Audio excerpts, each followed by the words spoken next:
Rio de Janeiro, manifestações gigantescas por liberdade de expressão. Sem liberdade a gente não tem mais nada, né? O direito à liberdade é um direito fundamental que garante todos os outros. Então é uma fase muito complicada e que a gente não pode abrir mão em momento nenhum de lutar por liberdade, e foi um dos tópicos trazidos pelo deputado Vitor Hugo. Amanda. Eu acho um pouco contraditória essa luta pela liberdade da mesma turma que prega com faixas o fechamento do Congresso, o fechamento do Supremo Tribunal Federal, intervenção militar com Bolsonaro no poder, uma espécie de autogolpe. Então, acho complicado. Eu acho que é uma contradição em termos, contradição por essência. A liberdade de expressão, ela não é absoluta. Aliás, nenhum direito é absoluto na Constituição, nem mesmo o direito à vida. Se você se sente ameaçado, você pode, em legítima defesa, reagir e matar uma pessoa se aquela pessoa ameaçar te matar. Existem uma série de crimes estabelecidos, definidos no Código de Processo Penal. O Lacombe acabou de relatar alguns, como injúria, calúnia, difamação, denunciação caluniosa, outros crimes de ameaça, que são freios à liberdade de expressão. Então, você não pode falar o que você quiser. Se você xingar alguém ou se você fizer uma falsa acusação a alguém, você está sujeito a incorrer em alguns desses crimes estabelecidos pelo Código de Processo Penal. E aí, quando a vítima, quando o alvo é a democracia, são as instituições democráticas, então como você se defende? Então, foi com essas armas que o Supremo Tribunal Federal teve que agir quando da instalação do inquérito das fake news, que depois foi referendado.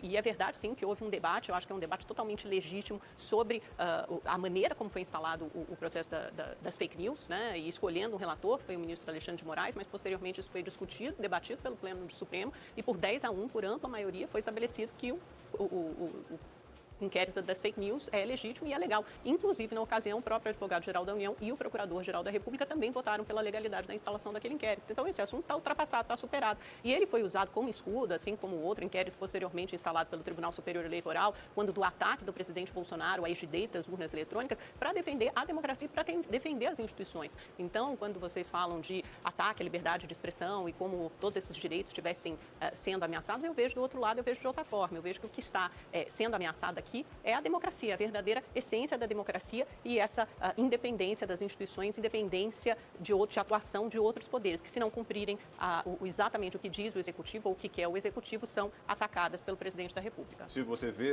esse desejo majoritário entre os apoiadores do presidente de um autogolpe, de um golpe contra si mesmo, de uma intervenção militar, de fechamento do STF, ou esse é um grupo minoritário?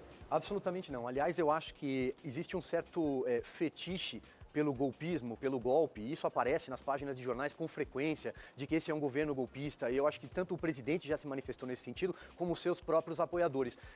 O recado que as ruas deram no dia 7 de setembro é muito claro: nós somos a maioria, e liberdade de expressão, liberdade de opinião é prerrogativa, é premissa inegociável. Eu acho que esse é o principal recado que ecoou das ruas, né? E digo mais, por essa ameaça também olha, o presidente vai cair, o presidente está... o impeachment é iminente. Por que um governo cai? Por que um presidente cai? Número 1, se ele não tem base de sustentação parlamentar. Não é o que nós estamos vendo no Congresso Nacional.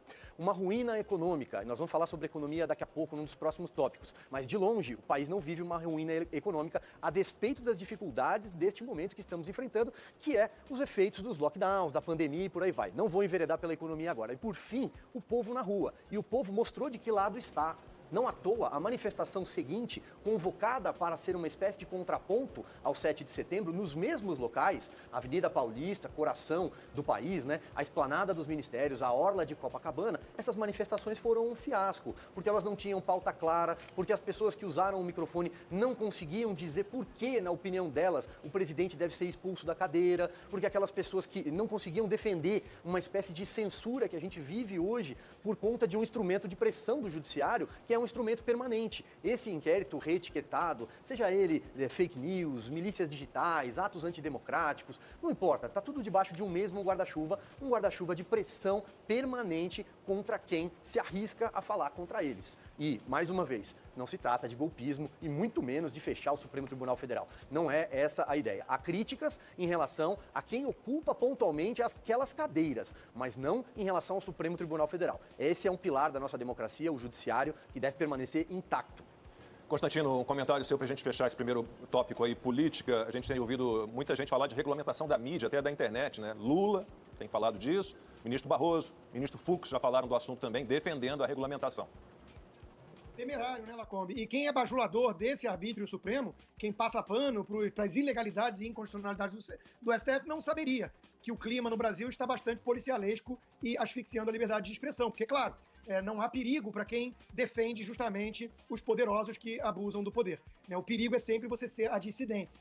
Então, o experiente jornalista Guzzo, escreveu recentemente isso na Gazeta do Povo, né, mostrando que está perplexo com o fato da sociedade civil, dos jornalistas, via de regra, todas as suas entidades, não estarem defendendo a liberdade de expressão no Brasil hoje. Ao contrário, né, é o governo, na figura do presidente, o próprio Poder Executivo, quem está tendo que sair em defesa da liberdade de expressão e combatendo a censura. Sobre essa história de ameaçar instituições e tudo isso, é tudo balela, né? Qualquer pessoa atenta está vendo que são críticas legítimas aos que ocupam essas cadeiras, que foram indicados por uma quadrilha criminosa, cujo capo, cujo líder quer voltar e foi solto e está elegível graças a esses companheiros supremos, né? E que já está falando em regular a mídia, como você lembrou bem. E os jornalistas estão achando bom. Parece que eles preferem a escravidão remunerada do que a liberdade com seus riscos. E aí criaram essa história de fake news, discurso de ódio, tudo isso externando um duplo padrão ridículo, né? Quer dizer, quem define o que é fake news? Eu aponto aqui inúmeros veículos de comunicação que vivem disseminando fake news. Discurso de ódio, meu Deus, tem colunista, tem editor de jornal aí que deseja abertamente a morte do presidente. Tem comunista falando que tem que arrancar os ministros supremos pelo cabelo,